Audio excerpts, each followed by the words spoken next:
asentará en España la convivencia democrática por el que él venía luchando. Mi abuelo nunca quiso participar activamente en la política oficial.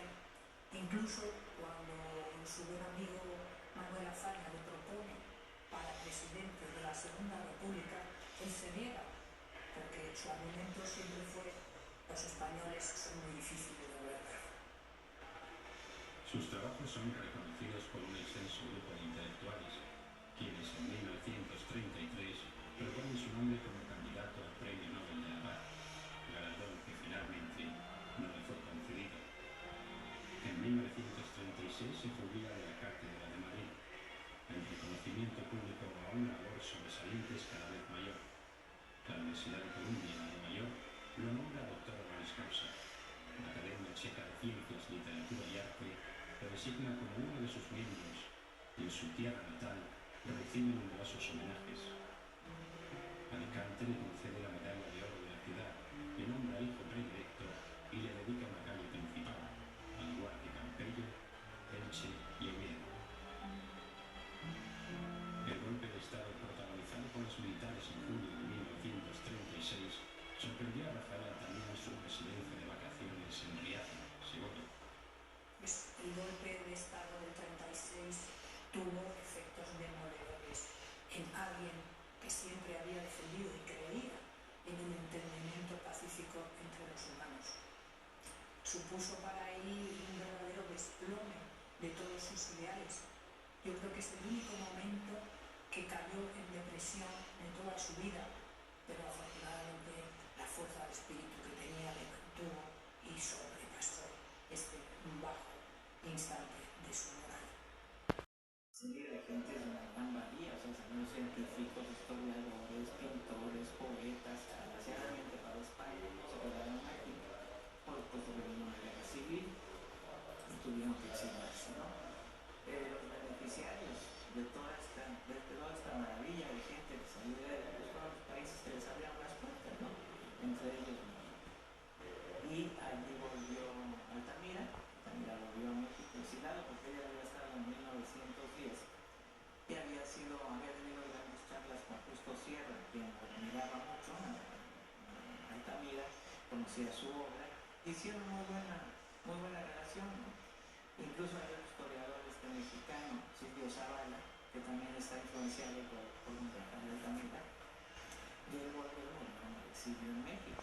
La familia Altamira, dentro de mi familia, siempre ha sido considerada como una familia a la que había que respetar y por la que teníamos siempre una profunda admiración y amistad. Mi madre, por ejemplo, era mi amiga de Pilar y Lela, las hijas del señor Altamira, y esa amistad se prolongó en México con el exilio, en donde coincidieron el señor Altamira y también nosotros que estuvimos en el exilio.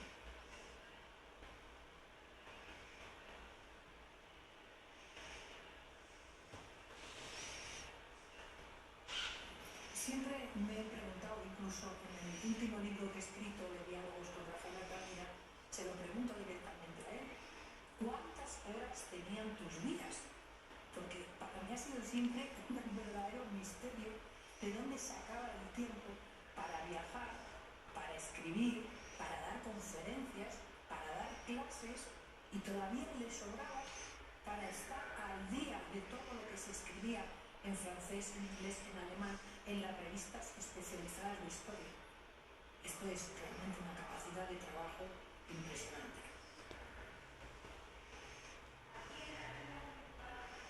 Creo muchas otras organizaciones de tipo cultural para la divulgación de la cultura, de ahí, de esa actividad originaria, después derivó o cosido en la creación por la Segunda República de las misiones pedagógicas, es decir, la consecuencia de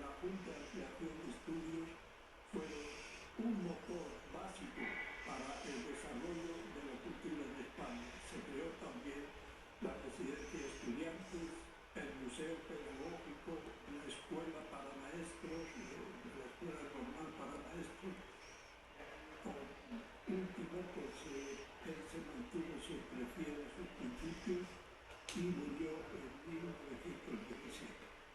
Sus restos están enterrados junto con los de don Francisco y los otros institucionalistas en el cementerio de la Almudena. De Sorolla, ya contada desde que nací, de entrada por mi abuela, que murió siendo yo muy niña, pero que en esas historias, mientras comíamos y mientras cenábamos, o en el momento de llevarnos a la cama, que era siempre ella la que se acercaba con nosotros cuando nos acostábamos, siempre salían historias de su padre. Y siempre había una oración en la que se pedía expresamente por Sorolla, por mi bisabuela. Y para mí la lectura de toda la correspondencia de Sorolla, la correspondencia de Sorolla a su mujer y a sus hijos, fue como el descubrimiento ya no del artista, sino del ser humano maravilloso, del que me enamoré perdidamente. Y a raíz de ahí es cuando realmente pensé dedicar mi vida a él. El gusto por viajar, por conocer otras culturas, por conocer otras maneras de pensar. No sé, eso a mí, yo creo que eso fue mi gran herencia en ese sentido. Y además tener un total horror y rechazo a la vulgaridad y a la mediocridad en todas sus manifestaciones, ¿no?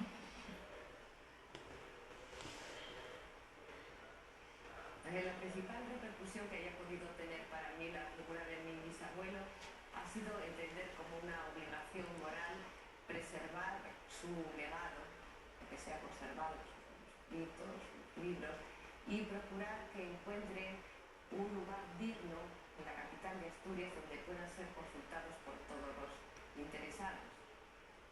Por otra parte, bueno, pues da la circunstancia de que tanto mi hermano como yo hemos estudiado las dos carreras que estudió Clarín.